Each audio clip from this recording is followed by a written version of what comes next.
Assalamualaikum warahmatullahi wabarakatuh. Waalaikumsalam. Apa kabar kawan-kawan semuanya dimanapun berada, semoga sehat selalu masih dalam lindungan Allah Subhanahu wa Ta'ala. Amin. Jumpa lagi di sini bersama kami di channel ngobrolin yang horor-horor tentunya ya. Masih ini ada Mas Ayung ya, kan bercerita sesuatu yang horor lah. Pokoknya kalau yang nggak horor nggak boleh cerita di sini. Soalnya suasana udah Mencekam. serem, hitam ya Mas Ayung. Iya. Bukan kotik-kotik gimana? Oh ya, hitam-hitam kotik nuansanya begitu ya. Ya monggo Mas Ayung. Oke, terima kasih pembukanya Bang Ogan. Seperti biasa, saya mau nyapa kawan-kawan dulu. Assalamualaikum warahmatullahi wabarakatuh. Waalaikumsalam warahmatullahi wabarakatuh. Bismillahirrahmanirrahim. Apa kabar kawan-kawan ngobor semua? Semoga semua dalam keadaan baik, sehat dan selalu bahagia tentunya, kapanpun dan dimanapun saatnya. Kembali jumpa dengan kami di Ngobor. Ada Bang Ogan, ada saya di sini. Ya. Seperti biasa kita akan menyuguhkan cerita-cerita horor ya Bang ya. Terima kasih sekali untuk teman-teman yang masih selalu setia mendukung kami dalam bentuk apapun. Semoga dikembalikan lagi kebaikan teman-teman semua dengan sesuatu yang lebih baik oleh Gusti Allah Ta'ala. Langsung ke cerita saja Bang. Ya, ini ada kejadian yang belum lama ya. Jadi beberapa hari yang lalu saya ada duduk-duduk sama teman-teman dulu di Nilas Luhur. Sekarang lagi vakum. Ada channel horor juga. Masih pentalanya sini begitu ya. Ada Mas Tommy dan juga ada Mas Tuying waktu itu. Terus saya datang agak terlambat karena memang harus edit itu. Ada yang diedit. Ya edit cerita apa kayak video-video saya begitu kan. Kemudian udah beberapa kali sih di message sama mereka suruh datang. Ini sini nih. Udah pada kumpul anak-anak teman-teman. Kalau misalnya ada yang kayak gitu biasanya ada yang penting. Alih-alih ngomongnya ini ada wedangan, kopinya udah siap dan lain-lain, itu biasanya di sana berarti ada yang penting begitu kan. Oke, tapi ini tanggung nanti aku kesananya agak maleman. Ya wis, setelah aku siap, aku akhirnya ke sana itu jam 10 malam mungkin ya, jam 10 malam, tapi benar kopi udah dibikin. Kalau tak pegang itu masih panas sih ya. Belum lama duduk, itu ada beberapa teman, cuman yang lain lagi persiapan mau remian, jadi main kartu, nungguin malam. Mereka kan banyak kerja itu pagi, pulang sore, nungguin malam sampai benar-benar lelah, nanti kan tidur enak, udah biasa begitu. Nah, tapi ada 2 orang yang masih free, jadi nggak ikutan gitu. Ada Mas Tommy, ada Mas Tuying. Kemudian mereka sepertinya lagi bahas sesuatu. Kyo deleng langsung seperti itu. Baru duduk saya langsung disuruh niat apa, nggak ngerti ceritanya, nggak ngerti gunda-gundu nih kata orang sini ya. Gunda-gundu orang itu tuh lihat apa, tuh langsung disodorin sebuah foto perempuan ya. Ayu Mas, langsung reaksi saya kan seperti itu. Ayah ayu. Nah yang orang cantik ya saya udah harus objektif ya. Saya ngomong cantik, dileng ada apanya katanya seperti itu. Kalau manusia ya ada pirang-pirang, ada begininya. Jangan bercanda, ini udah kasihan. Udah berapa kali ngontek ke sini gitu kan. Terus Mas itu cuman dikirimin foto terus tahu ini ceritanya kan sama mereka. Saya nggak tahu ceritanya, cuman ngeliat aja begitu. Padahal mereka sendiri juga udah lebih fasih tentang hal seperti itu. Tapi kan kadang-kadang bukan keseruan ya, ada bagi tugas lah kayak gitu. Pas dilihat gitu kan, ayu ya, saya bilang begitu, bukan masalah cantik. Akhirnya aku ngomong, ayu kayak gini Mas, cantik begini, ini umuran sekitar berapa ini ya, mau 30-an atau 29-an. Ya sudah, kalau misalnya orang-orang daerah kita ya situ udah umur-umur kelebihan sedikit untuk menikah. Ya memang jodohnya sih belum dapat sih ya, tapi untuk standar kan biasanya orang kampung itu antara 20 sampai 25 itu udah mentok begitu kan. Iya apal man kata Mas Tuying, orang wong wadon be umur pira be ngerti katanya, umur berapa aja ngerti. Ya ngerti kayak gini kan kelihatan. Tapi masih kinyis-kinyis ya anjing. Kinyis-kinyis apa itu dilihat toh. Iya tapi yang lagi apa ya aku bilang gitu. Kok ada itunya, ada yang ikat begitu, ada ikat. Ikat apa? Kamu udah ngerti sendiri main nanya-nanya segala macam sama saya. Saya lagi banyak pikiran, lagi fokus sama pekerjaan, udah selesainya sendiri, bareng-bareng, enak-enakan katanya dia begitu.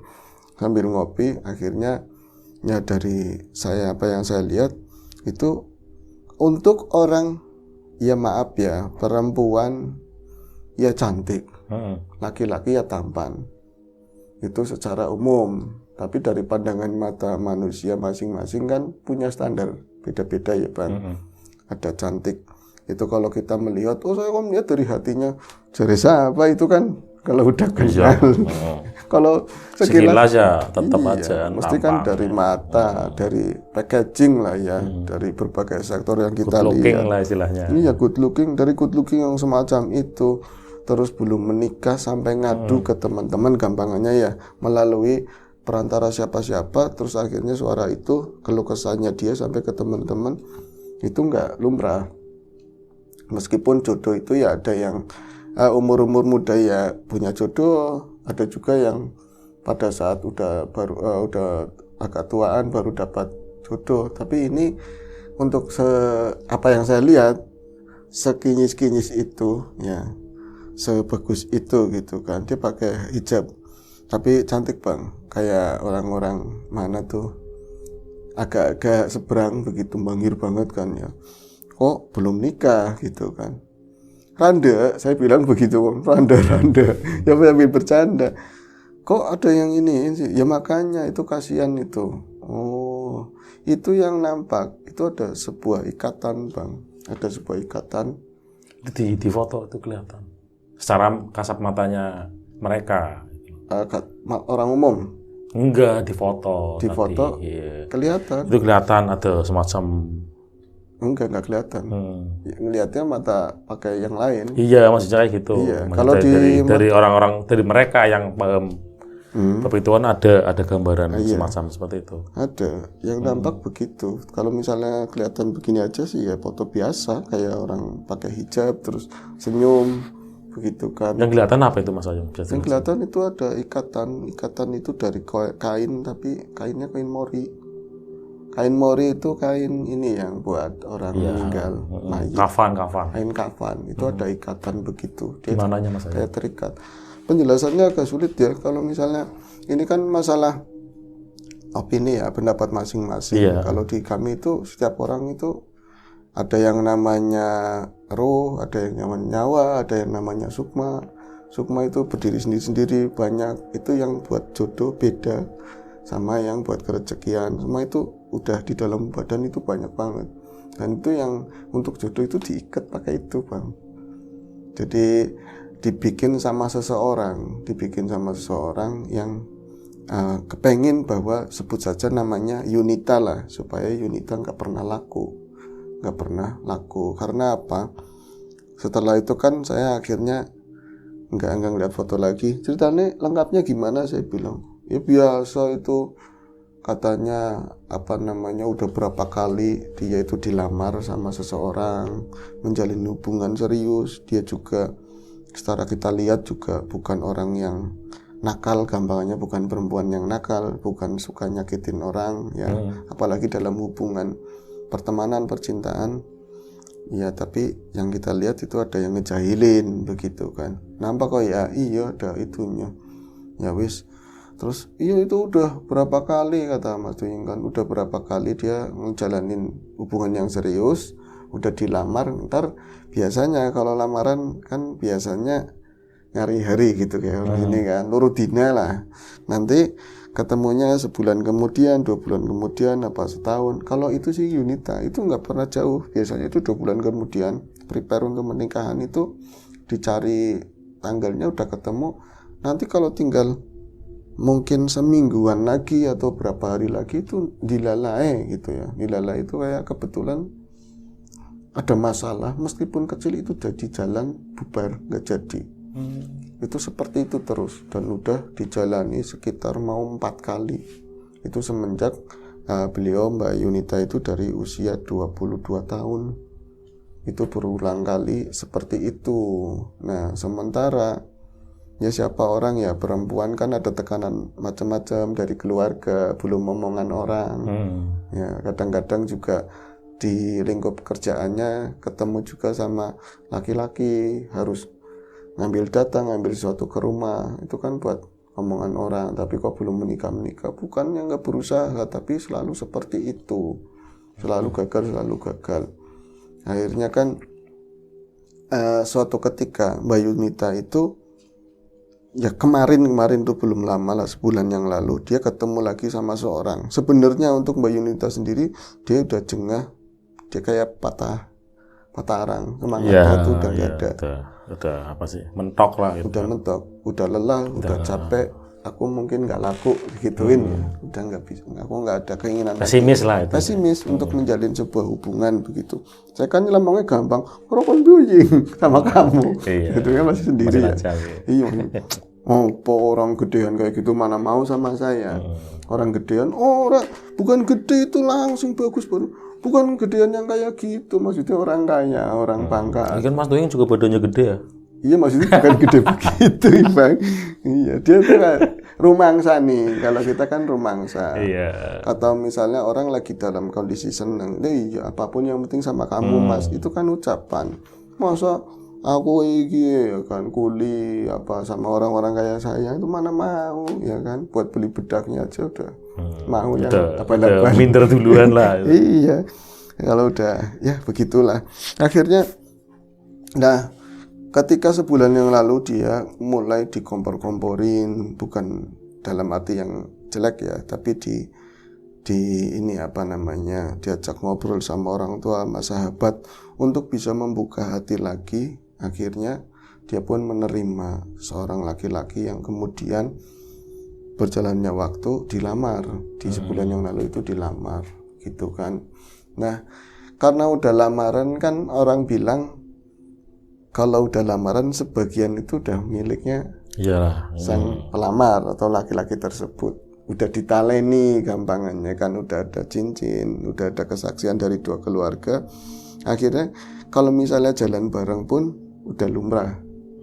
Lain kalau orang pacaran kan masih banyak dilihatin orang dulu, sekarang mau bebas. Kalau itu udah sama calonnya ya lumrah kan. Nah, akhirnya kan bukan dari segi laki-laki aja, sisi laki-laki aja, namanya itu Budi, sebut saja ya, Budi ke rumah Yunita. Bukan cuma itu, tapi gantian Yunita juga dibawa ke rumahnya Budi. Nah, itu Yunita sebenarnya menjalani sama Budi. Budi itu orangnya ya memang orang baik, dia juga dari cowok-cowok yang dulu. Kadang-kadang ya anak muda lumrah ya, deket-deket ya pengennya gerayang-gerayang atau ngomongin yang mesum-mesum. Kalau Budi itu enggak, dia nyantri gitu, bener-bener bukan santrinya aja, tapi memang kelakuannya adabnya juga begitu. Jadi bener-bener mau menikah. Nanti seutuhnya juga bukan buat saya, tapi nanti kalau udah menikah begitu kan. Nah itu rasa nggak nyaman, rasa nggak enak, rasa ketakutan itu kan kemudian muncul lagi, Bang, karena nanti sudah serius begini, bahkan Mas Budi itu sudah yang terbaik dari yang lain yang memang gagal begitu kan. Keluarganya juga baik banget sama saya. Nanti saya itu ngalamin yang kayak kemarin-kemarin lagi terus gagal pernikahannya. Aduh, nggak enak banget. Kenapa saya memulai gitu kan? Ada perasaan-perasaan seperti itu. Lah itu diungkapin sama keluarganya.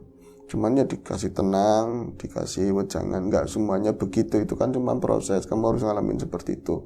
Nah, baru saja menjalani ya jalan bareng sekitar, karena pernikahan itu kan mau sebulan ke depannya ya, itu jalan itu setengah bulan. Akhirnya main ke rumahnya calon suaminya itu Mas Budi. Di sana itu dia itu punya adik ya, ada 2 orang perempuan. Yang satu itu sekolah di kuliah di sini di Tegal, yang satunya lagi itu mondok, Bang. Mondok. Dia itu pas pulang. Biasanya kalau misalnya ada acara-acara tentu keluarga selain puasa itu kan pulang ya. Itu ada izin pulang, itu ketemulah sama Mbak Yunita. Siapa yang nggak seneng kan kakaknya itu mau punya istri cantik, pakai hijab, kayaknya orangnya soleh juga. Begitu juga Mbak Yunita ketemu sama saudara-saudara calon suaminya, termasuk adik-adiknya itu kan sedulure lah gampangannya. Nah, tapi dari tadi pas waktu itu Mas, kata Yunita itu ya, Saya duduk di sofa depan, terus saya depan-depan sama orang tuanya Mas Budi, kemudian dikenalkan adiknya yang pertama itu. Memang saya baru pertama ke situ sama adiknya yang pertama, artinya kan 2 orang ya yang sekolah SMA itu. Semua yang kuliah. Yang kuliah itu sebut saja namanya Wati lah ya. Wati, kenalan, salim begitu ya. Kayaknya nurut-nurut kayak gitu, senang mungkin kalau saya dibawa ke sini juga mau begitu kan Yunita bayangannya. Lah pas ada yang kedua itu yang pondokan, ceritanya itu wirawiri nganterin air, lagi bikin air, belum sempat ketemu muka. Pas udah dia itu bawa air maksudnya bawa minuman sama jajanan kecil. Mbak, monggo diombe. Loh, iya loh, adine sing arane siapa jenenge siapa misalnya ya Bang, jangan nama asli Bang. Siapa? Yola wis lah ya. Yola. Ini yang namanya Yola, ini adiknya Wati. Oh, ini cantik banget begitu kan Yunita. Basa-basinya kan begitu. Pas dia itu mau salim, mau lihat muka, langsung mundur lagi Bang. Langsung mundur lagi ngelihat si calon iparnya itu. Jadi tangan Mas wis celonong kayak gitu. Akhirnya kan kesininya ketemu juga, cerita lengkapnya begitu. Tangan itu mau nyodorin, mau salim begitu, tapi dia ngelihat pertamanya senyum, mukanya langsung berubah itu kayak orang takut, kaget. Jadi mundur lagi, boro-boro nyentuh ini ya tangannya saya, kata Mbak Yunita itu langsung mundur lagi, terus mas, cuman ada kata-kata itu, mas, orang ketakutan, ini masnya mas ke Mas Budi gitu. Itu nggak ngomong Abi atau uminya ke umi itu, enggak, dia langsung mundur ke arah belakang. Itu Wati kan curiga, loh, Yol kamu kenapa? Kamu sakit. Itu diudak kirain ke belakang naruh nampan, ternyata nampan itu digeletakin. Memang ada suara klutak gitu bunyi, nampan itu ditaruh di lantai. Kayak benar-benar orang ketakutan, shock, ditaruh di lantai, geletak. Dia itu langsung masuk ke kamar itu posisinya lagi ketakutan, lagi benar-benar ketakutan. Terus lagi banyak istighfar, astagfirullahaladzim. Lalu ditegur sama si Wati kan, Dek, kamu itu kenapa? Mbak Yunita, ada itunya, katanya begitu, ada itunya apa? Nah, ketika omongan orang yang tadi ya, lagi kena press begitu kan, kadang-kadang lost control, kencang Bang, itu dengar. Jadi kata Mbak Yunita, saya itu dengar, itu ada itunya. Saya udah, walaupun belum ada orang yang satu pun yang ngomongin ke saya bahwa saya ada gangguan di luar dohir gitu ya, tapi dengan banyaknya peristiwa terus saya gagal, itu saya curiga dengan diri saya sendiri, jangan-jangan saya ada yang ngerjain begitu kan. Ternyata pas dengar dari ucapannya tadi, adiknya ngelihat saya ketakutan terus ngomong, Mbak Yunita ada itunya, saya kayak langsung ya kan, bener kan, kayak gitu. Saya langsung nggak ada hal lain yang saya perbuat, entah sopan atau enggak, saya minta diantar pulang. Malu, nggak tahu malu alasannya apa. Saya minta diantar pulang, saya permisi sama bapak ibu. Saya cuma ngomong, Dek, Wati, terus si tadi namanya Yola, Mbak pulang dulu. Itu belum disetujuin sama Mas Budi sama orang tuanya. Loh apa dan ini balik kan begitu, kok balik kayak gitu. Saya tetap maksa minta dianterin pulang. Dan sepanjang perjalanan itu saya naik motor, saya nangis. Itu Mas Budi bingung banget. Loh Dek, kamu kenapa? Apa salah adik saya, digituin kan. Emang nyinggung kamu atau tadi ngomong, kayaknya belum ngomong apa-apa. Itu sempat mandek berhenti itu di Pertelon dekat rumah saya, karena rumah kami itu kan beda kampung aja ya, nggak terlalu jauh. Saya mau ngomong apa ya, saya bukan karena apa-apa, yang jelas aku nggak enak badan, aku pengen pulang, tolong anterin pulang, kalau kamu nggak mau sampai sini aja. Karena memang calon suaminya tadi Yunita merasa masih bingung, akhirnya Yunita sendiri langsung berusut dari boncengan itu pulang, ladek kayak orang ngambek begitu loh. Ya tetap aja Budinya kan nyusulin sampai ke rumah. Akhirnya dia itu masuk ke kamar, kata Yunita, saya langsung masuk ke kamar, Mas Budi nemuin orang tua saya kan, menanyakan kejadiannya, diurut-urutin begini. Ya Allah, kenang Bu ya Bud, katanya nggak tahu ya Bud, tapi saya juga nggak ngerti masalahnya apa. Akhirnya dengan besar hati Budi pun permisi pulang. Itu saya cerita sama ibu sama bapak saya kalau tadi ada adiknya itu melihat saya kayak ketakutan begitu loh. Terus langsung masuk kamar. Nah semenjak hari itu saya itu nggak pengen ketemu lagi sama Budi. Kok bisa begitu Mbak? Dia bilang gitu kan. Iya, ada keinginan yang saya itu sebenarnya nggak pengen tapi harus. Entah itu alasannya apa. Di sisi lain saya kangen, di sisi lain saya juga merasa nggak enak sama orang tuanya Budi. Tapi saya merasa saya nggak mau ketemu, nggak tahu itu alasannya apa. Dan itu kan dari kemarin ya. Kemarin saya main ke tempatnya Budi, malam harinya saya mimpi nggak enak banget Mas katanya Mbak Yunita itu. Nah itu kan lagi saya ketemu sama mereka teman saya itu kan berikut harinya kan akhirnya ketemu sama si Yunita itu cerita lengkapnya begitu. Kalau lagi pas duduk-duduk sama Mas Tommy kan cuma ngelihat dari apa yang bisa dideteksi begitu kira-kira apa. Kayak saya kan cuman tim hore bang yang tukang nyupin metang-metangan. Nah akhirnya kan itu malam harinya yaitu juga ditambah sama teman-teman katanya dia itu antara mimpi sama enggak ketemu sama sesosok. Dia bilang sesosok karena memang bentuknya itu dibilang manusia ya terlalu seram. Itu antara mimpi sama enggak. Jadi malam setelah hari dia itu bertandang atau silaturahmi ke tempatnya Budi itu terus tadi pulang ya, malam harinya itu nggak bisa tidur. Hawanya atau suasana itu kerasa panas banget, padahal rumahnya pakai AC, kamarnya pakai AC, tapi perasaan panas banget, benar-benar panas. Terus ada rasa takut, ganti-gantian, takut, marah, benci. Dan bencinya yang lucu sama Budi. Kan gak ada alasan. Dia pengen menikah dan Budi orang baik, sebenci banget kayak gitu loh, hawanya gak enak banget.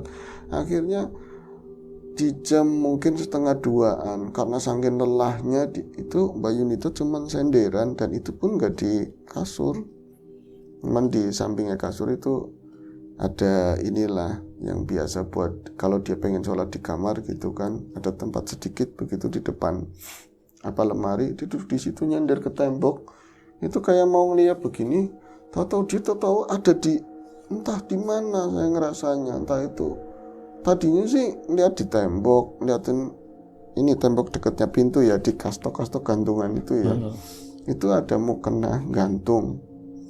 Jadi nggak saya lempit begini, ada mukena gantung pas tadi sisaan Isya kan, saya gantung di situ.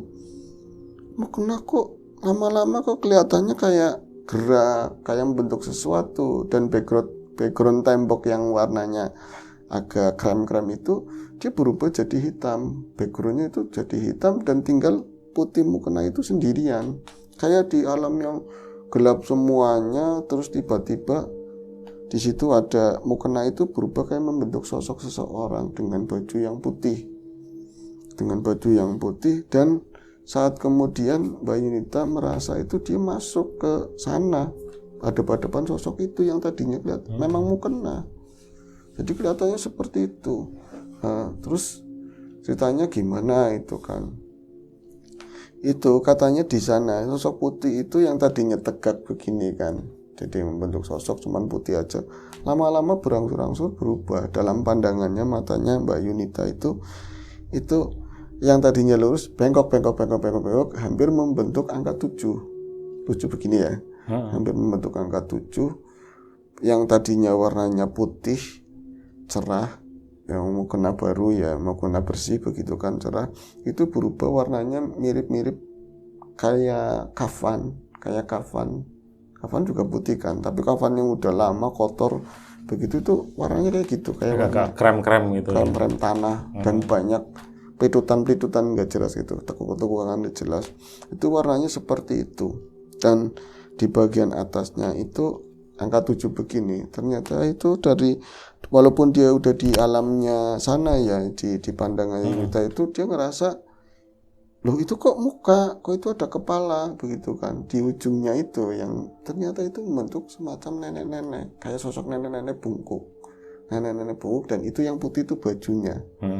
Tapi kalau modelnya apa nggak bisa dijelasin, tuh nggak enak. Maksudnya kalau baju kan nenek-nenek dong, nenek-nenek itu ada yang pakai daster memang. Ya, untuk yang orang-orang kota biasanya pakai daster itu. Ya biasanya kan ada coraknya, terus kelihatan ada lengannya. Itu enggak. Jadi tangannya itu enggak ada. Tangannya itu kayak masuk di dalam sini loh. Kayak pocongan begitu, cuman dia nekuk begitu. Terus rada miring sedikit, kelihatannya miring, dan mukanya belum nampak karena ini ada rambut cuman jarang-jarang, warnanya putih. Jarang-jarang banget lah, kayak orang udah tua banget. Nah, karena memang lama-lama kayak ada di satu tempat yang bareng itu kamu siapa? Itu nanya Mbak Yunita, kamu itu siapa? Kamu siapa? Kamu siapa? Gitu. Dia mulai nengok pun gesernya nggak melangkah, kakinya juga nggak kelihatan, cuman ada putih-putih aja itu ya, yang warnanya krem. Balik badan ke arah mukanya itu ternyata sosok nenek-nenek yang gila nih katanya. Berarti nenek-nenek udah keriputnya minta ampun, serem banget dengan tatapan yang benci, marah kayak gitu, marah banget pokoknya. Dia tuh sembari kepalanya katanya tek-tek kayak gitu Bang, kalau ngomong katanya digoyang-goyang kayak patah-patah begitu. Katanya kayak gitu, nggak ngomong kayak gitu terus.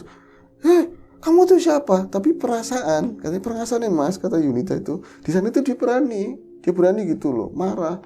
Dan ngerti kalau ini jangan-jangan bukan manusia gitu loh. Kayak normal, pikiran normal. Kamu itu siapa? Kamu itu siapa? Ngapain datang ke aku? Ngapain datang ke aku? Dia cuman aja pernah. Jangan pernah datang ke rumah itu lagi. Rumah itu maksudnya ke mertuanya. Jangan pernah datang ke sana lagi. Kamu itu punya aku. Kamu itu punyanya saya. Kamu milik saya. Kamu itu adalah aku adalah kamu, katanya begitu. Itu semua kamu, aku apaan? Kalau kata bahasa sininya begitu, pakai bahasa Jawa. Kamu itu udah tua, jelek, nenek kayak gitu, jangan ngaku-ngaku, diberaniin begitu. Dia tambah marah, itu tambah mendekat zup, langsung ke badannya dia rasanya. Itu langsung rasa panas, wah, itu sempat ngerasa bau yang benar-benar kayak bau busuk-busuk itu.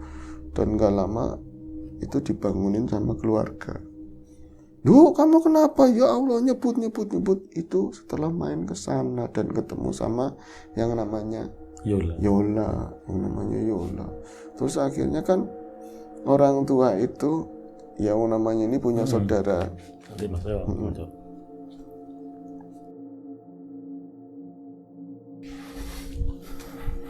Itu kan akhirnya ngeliat kejadian yang semacam itu, orang tuanya kan jadi merasa takut juga, kok anak ada gangguan begini, kenapa, apa sebabnya. Terus katanya ngomong gak boleh ke rumahnya mertuanya, calon mertuanya. Akhirnya mertua juga punya saudara.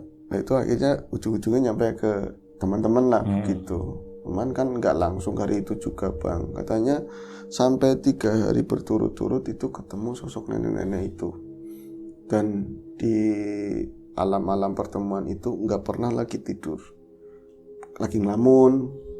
Yang paling ngeri itu di kamar mandi. Ya kadang-kadang begitu ya, perempuan lagi banyak pikiran, mandi gebyur-gebyur tapi pikirannya kemana-mana, ya kan. Kalau di Tegal kemana-mana tidak kan, mandi Diora lah. Iya, itu langsung perasaan itu ada itu, dan di alamnya dia itu lagi didandanin, lagi dipaesin. Tapi kayak itu Mas, saya itu kayak di depan tiolet, tapi entah ruangannya ngomplong begitu, cuma ada bangku, ada tiolet. Saya, ya namanya tiolet yang buat rias-rias itu ya. Saya itu bibiran sendiri, padahal saya nggak pernah gampangannya. Ya ada, tapi paling lip gloss, nggak pernah yang kayak gitu-gitulah. Paesan itu nggak bisa katanya Mbak Yunita. Cantik, udah biasa cantik Bang, nggak dipulas-pulas. Jadi di sana itu apal bersolek begitu kan, bahkan nggak pakai jilbab, nggak pakai hijab. Tapi yang kaget luar biasa, kok bayangannya yang nangkap di depan itu kadang-kadang rubah. Dia nenek-nenek itu mengerikan banget, sampai itu kayak ada semacam kotak apa itu di depannya lah, barang-barang buat riasan itu katanya itu dilempar begitu. cerah nyampe pecah gitu, dan suara terkekek ngikik itu suara nenek-nenek yang benar-benar ketawa, kamu duene aku kayak gitu, ngakak-ngakak kayak gitu. Itu udah mentok ketakutan. Akhirnya itu 3 hari ya, ada peristiwa yang lain itu antara lain di kamar itu seliwer-seliwer, kalau pintu buka itu ada yang lewat ya undak-unduk. Tapi akhirnya bukan jalan sih, kayak lebih ke apa sih, ngelayang begitu kan. Antar di depan pintu seakan-akan nengok, kayak ngepres begitu kan. Akhirnya diceritain sama saudaranya dan sampailah ke teman-teman, sempat ke teman-teman gitu kan akhir. Nah saat itu pas balik lagi ke cerita awal ya, ngobrol-ngobrol bertiga, terus nanya lah Mas Tommy waktu itu, kenapa yang dulunya kenapa itu, coba dilihat ada orang yang merasa ini tersakiti, Pak. Oh, suka cinta ditolak lah istilahnya. Iya, seperti itu. tapi yang ada yang merasa tersakiti, dia tuh pernah suka sama si tadi Yunita. Yang lucu itu nggak pernah diungkapkan. Angel ya Bang ya, sulit. Jadi iya, kalau misalnya ada perasaan ungkapkan lah ya, bisa mungkin selekas mungkin, takutnya terlambat ya kan, diambil sama orang lain. Itu ada yang senang tapi senang sepihak, gimana sih modelnya, bertepuk sebelah tangan lah istilahnya. enggak, dia belum ngomong, kayak dia itu ngerasa nggak pantas, nggak berani begitu, masih aku senang tapi dia nggak tahu, tapi nggak ngomong gitu. Iya nggak ngomong, tapi dia milik aku banget kayak gitu. Merasa memiliki, merasa tapi memiliki, cinta sepihak ya. Ya, sepihak. Nah itu ketika ada yang ngelamar itu amarahnya jadi membuncah, pengennya itu si cowok tersebut ngerti loh kalau aku tuh sayang kayak gitu. Itu temennya Bang, ternyata teman dari zaman SMA. Nah itu akhirnya dibikinlah seperti itu, bahwa dia itu nggak pernah bisa menikah sampai kapanpun, karena memang dileleh kalau misalnya kenal sama orang ya jalur-jalurnya ujung-ujungnya nggak lama mau nikah begitu sih, dia nggak pernah bisa. Nah itu piranti yang digunakan, dia itu ternyata walaupun masih anak muda punya orang tua itu, dia itu ada ya biasa main-main seperti itulah. Itu dari seorang mbah tertentu lah di daerah saya, nggak mau ngomong mana, yang jelas itu dikirim sosok tersebut. Kalau dalam bentuk ininya itu semacam tali pocong itu sebagai simbol, tapi bukan diikat di ininya ya Mbak Yunitanya, tapi secara batin semuanya itu diikat begitu. Dan kalau wujudnya yang ikut yang nenek-nenek itu Bang. Nah itu ya kayak gitu ya. Ya wis, ini udah berapa lama, kasihan akhirnya dilepasin. Malam itu dilepasin sama teman-teman, ikatannya dilepas, dan itu sosok itu datang. Cuman ya kalau anak-anak kan nggak pernah tuh di tempat khusus atau apa ya, kita duduk-duduk rame-rame sama teman-teman ya begitu saja. Cuman kan yang lihat cuman yang bisa lihat aja, yang lain tetap main kartu rame begitu kan. Cuman kaget-kagetnya kalau paling ada kalau teman-teman apa marah nih mene-mene, apa datang ke sini udah jelek bau begitu kan, terus teman-teman ngomong sama siapa, anak tamu paling kayak gitu, main lagi, bukan urusan mereka kayak gitu kan. Akhirnya ya terjadi sebuah inilah ya peperangan sedikit kayak gitu, akhirnya bisa dilepaskan, alhamdulillah begitu Bang. Nah bisa dilepaskan dan berangsur itu dia itu gak tahu, katakan itu berapa malam yang lalu lah ada kontak lagi, rasa di rumah itu yang panas-panas itu hilang, terus dia itu rasa bencinya yang gak ada alasan sama si Budi itu ya hilang gitu aja, dan main ke rumah Budi lagi sudah. Cuman sayangnya belum ketemu Yola, jadi pengen minta maaf gitu. Terus mungkin berarti cerita baru kemarin. Baru, dan Yolanya juga, dia juga kayak menghormati kakaknya, nggak pengen ngomong apa yang dia lihat sebenarnya di tubuh calon iparnya itu ke kakak atau keluarga, bagusnya begitu kan. Belum ending sampai nikah belum berarti ya? Belum. Masih proses gitu. Iya masih proses, tapi ya doakan saja sebentar lagi agar bisa bersatu. Ditunggu undangannya. Iya itu aja sih Bang. Ada yang semacam itu. Orang ngomong seneng, disenengi wong jengkel. Betul. Lah kayak gitu ya. Kan Nakut, susah, pengecut kan? ya kalau anak-anak Pengecut seperti ya, itu. yang macam itu ya. Dibuang ke laut aja ya. Buang ke Mas laut. Ayung. Iya ya wis. Itu aja ceritanya. Iya sih, kadang banyak memang di sekitar kita, dan aku sendiri ya pernah ketemu sama anak-anak seperti itu atau kayak gitu. Ya itu saja, nggak terasa sudah 30 menit lebih nih sama Mas Ayung, ada cerita-cerita yang keren ya. Pokoknya ditunggu cerita selanjutnya, semoga menghibur kita semua. Gimana nih? Udah. Ya kita tutup saja. Sampai jumpa di ngobrol selanjutnya, mungkin masih sama saya atau sama Mas Rian Biru. Itu saja dan kami akhiri. Wassalamualaikum warahmatullahi wabarakatuh.